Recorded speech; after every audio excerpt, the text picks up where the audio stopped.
Michael Lomas is finally in the country.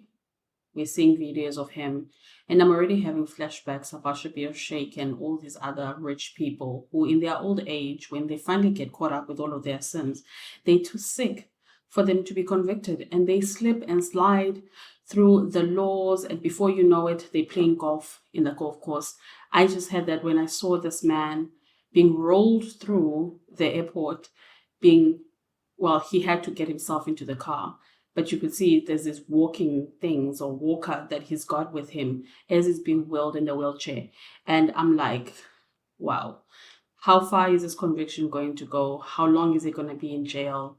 Can we have a success story where people actually stay where they belong, which is in jail, right? And they spend their old age there. It may look sad, but really think about what they did when they were healthy. And it's unfortunate that they're not sick, they're not healthy enough to actually face the full brunt of what they did. So let's see as they roll him in. Continue discussing the story now and bring in Corruption Watch's Executive Director, Karam Singh. Thanks very much for joining us this afternoon. And what a morning it's been. Michael Lomas, accused of corruption totaling over R1 billion and much, much more than that as well, arriving back in South Africa, being extradited from the UK. Yes, it's quite an important development. I suppose this is a case of the wheels of justice moving very slowly. It took some time for this extradition to be executed. The accused, used various procedures available to him to try to delay that, including representations around his mental health and concerns around the human rights situation of prisons in South Africa. But I think this is an important development, for the criminal justice system, for the NPA, and for those who investigated this matter in terms of pursuing accountability for what we know has been a deep-seated and long-standing issue of endemic corruption at Eskom. It's too early to celebrate some kind of justice insofar as the corruption at Eskom is concerned, at least insofar as this particular person and the other accused persons in this case are concerned, though. Wouldn't you agree, Karam? Because Michael Lomas clearly has the financial muscle. He paid over R6 million in April of 2021 to courts in the UK when he was granted bail, and he provided additional surety. He obviously has financial muscle to fight these charges against him. This has to be a watertight case for the NPA to secure a conviction.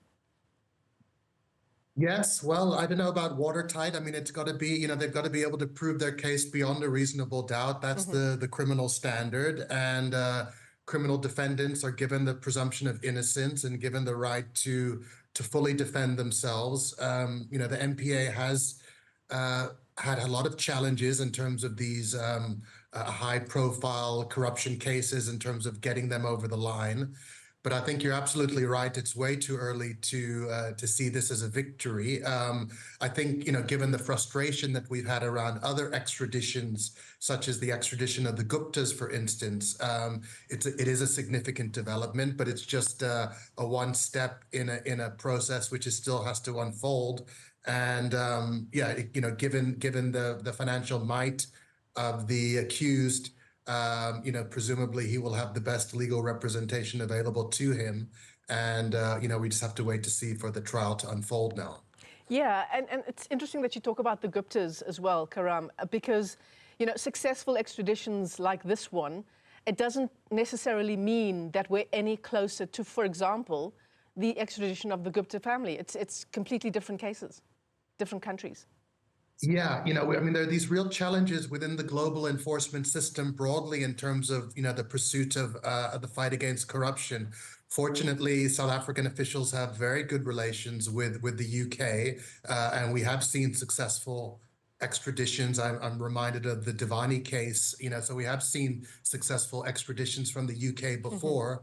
The Guptas, as we know, were residing in Dubai. We're not exactly sure where they are now.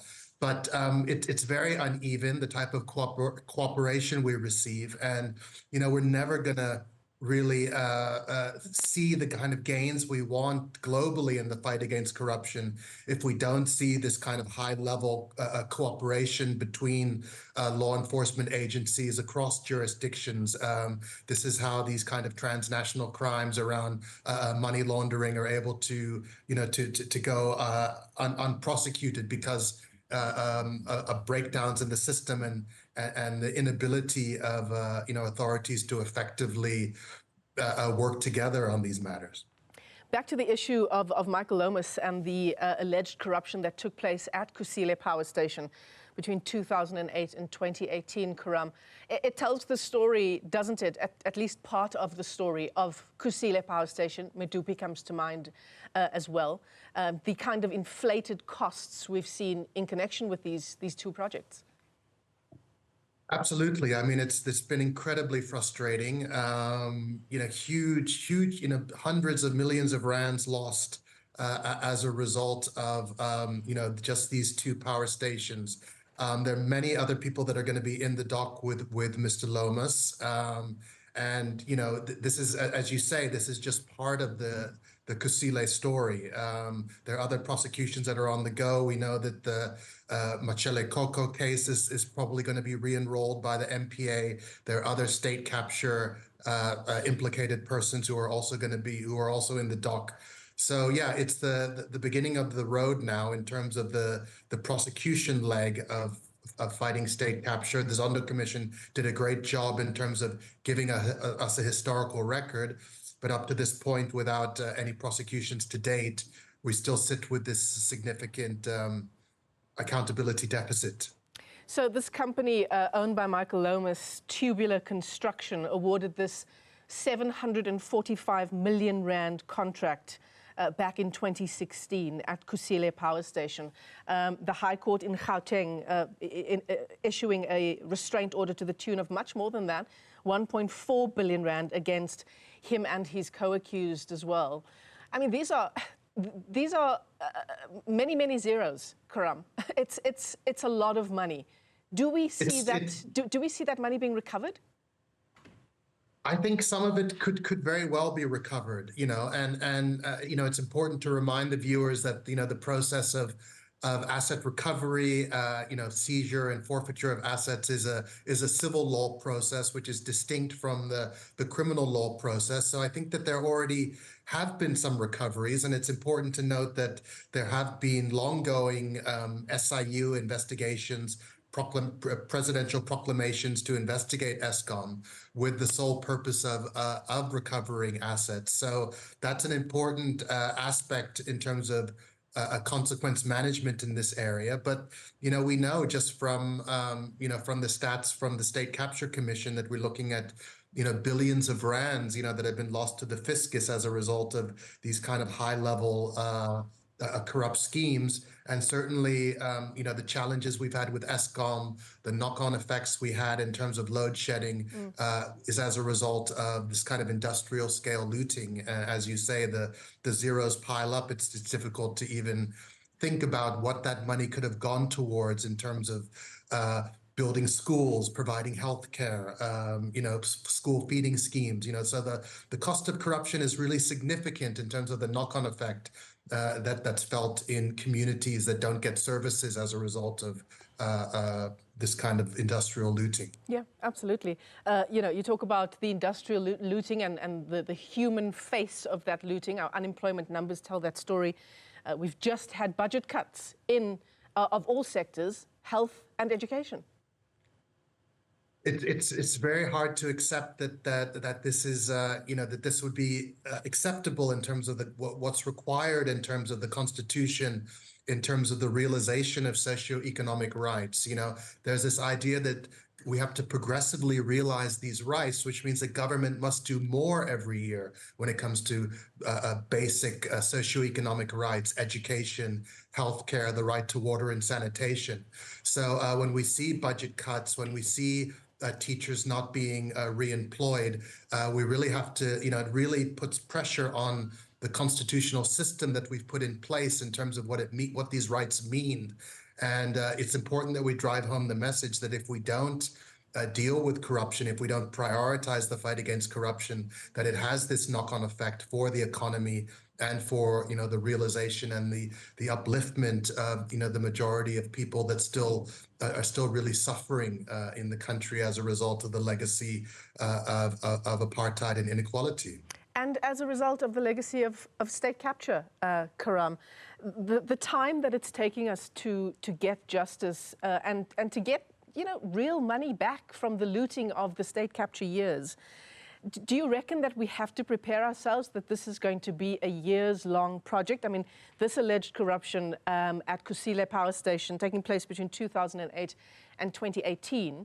We're now at the end of 2024. It's taken too long.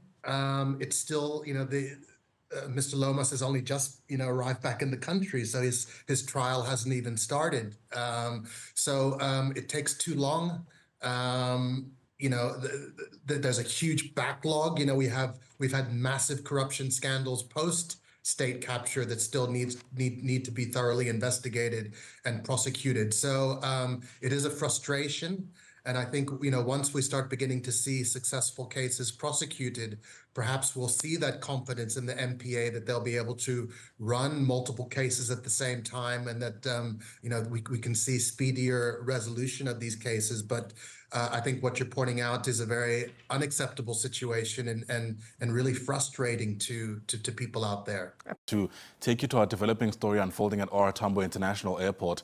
That's what we've been expecting for much of the morning. Former Eskom contractor Michael Lomas to finally arrive in the country after his extradition from the United Kingdom. He's wanted in connection with the power station Kusile's fraud and corruption case. I wonder if we can bring up the live visuals for you to get your sense of what we're able to see so far. He was arrested in 2021 by British police at the request of South African authorities, and he's been out on bail of about 1.7 million rand since then. We did hear of some kind of movement, and we're going to show you what we're able to see first before we can move on with that particular story. But we've been waiting for him for much of the morning, anticipation that he was going to arrive at around 10 to 10.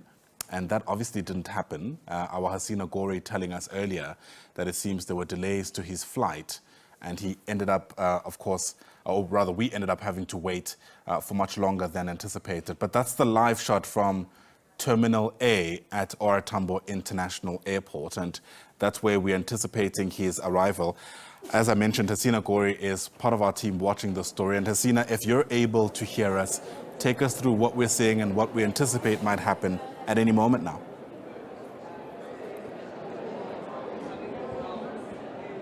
Good afternoon, Ayanda. The visuals you're seeing right now is that of the 77-year-old fugitive Michael Lomas, now coming through that international arrivals doorway here. He's touched down from the United Kingdom right now.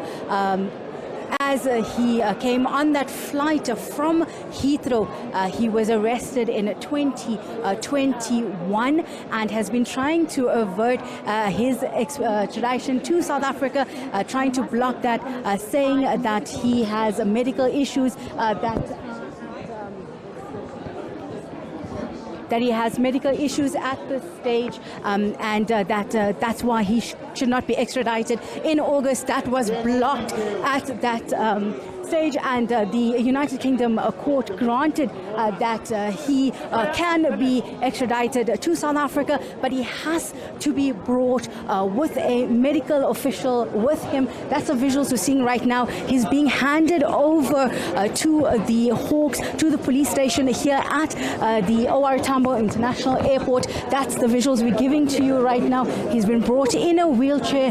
The 77-year-old is facing charges of 745 million rand case of fraud, corruption, all relating to the Kusile plant in Mpumalanga. These dates back to 2008 to 2015. And we're told that we're going to be stopped right here where he will then proceed to the police station where he will now be processed. And what we're told is that he's then going to be taken to the Kempton Park Magistrates Court at this stage, These are where we are told we will be stopped at this time. And what you saw here was him arriving for him to now face those 41 counts and charges that he will be facing. He'll be joining his 4 other accused that have already been arrested, including 2 senior level officials at the Eskom power utility,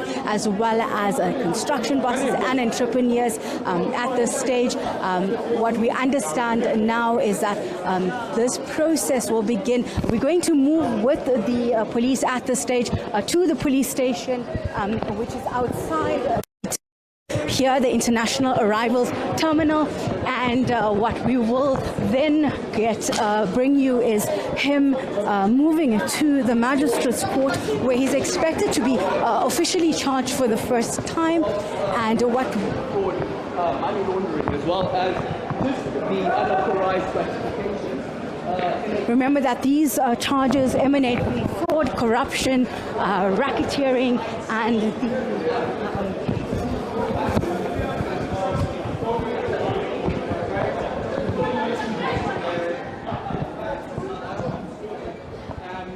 so right. We can confirm that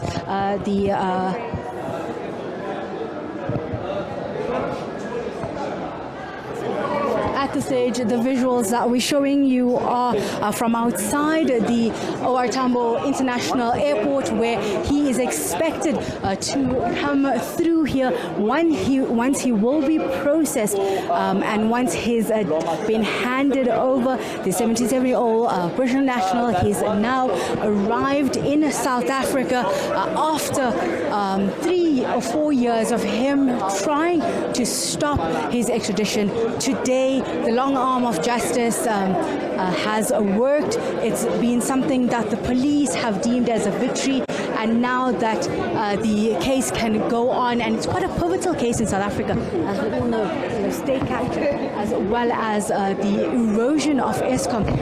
Some of these emanate from these specific cases where bribery and corruption were taking place. Developing story for us. If you've just joined us at around 24 minutes to midday, this is our live shot at OR Tambo International Airport. We've been waiting literally for hours for fugitive Michael Lomas to finally arrive in the country. He's been extradited from the United Kingdom in connection to a more than 1 million rand fraud and corruption case with links to Kusile power station. The long or the short of it there is that he is accused of, in some ways, manipulating some of those contracts, which ultimately led to money going where it shouldn't. And that's the heavy police presence that's there. For much of the morning, we were initially told that he'd arrive at around 10 to 10 today. There were delays in his flight, but as it were, he's finally arrived in the country. And this marks a significant step, many will tell you, in trying to at least get to the bottom of what took place in those years of the skullduggery that we now know actually happened at Eskom, leading to essentially inefficiencies that in one way or the other also manifested in the load shedding that the country was saddled with quite literally for years. Kusile was meant to be an incredibly efficient and, for lack of a better term, powerful station. But over the years, we've heard of it not necessarily functioning as it should, ballooning way past its budget, having inefficiencies or deficiencies in how it was ultimately constructed. And the bottom line is that it's cost you and I millions, if not billions of rand in taxpayers' money. So we're hoping that at some stage we'll be able to catch him as he, emerges from the airport. I imagine there's a lot of processing that's currently taking place inside before he is transported to court. It's a journey that's taken years, at least for South African authorities who've been trying to get him back into South Africa since his arrest back in 2021. He has cited all kinds of issues around why he shouldn't be extradited, including his ailing health, apparently. And that's why he's been accompanied by health officials who are going to be able, I imagine, to just oversee his health as he also faces the music in this country. At the age of 77, Michael Lomas finally being extradited from the United Kingdom. We're going to keep one eye on that story for you and get you a sense of what you need to know in the case of any other major movement.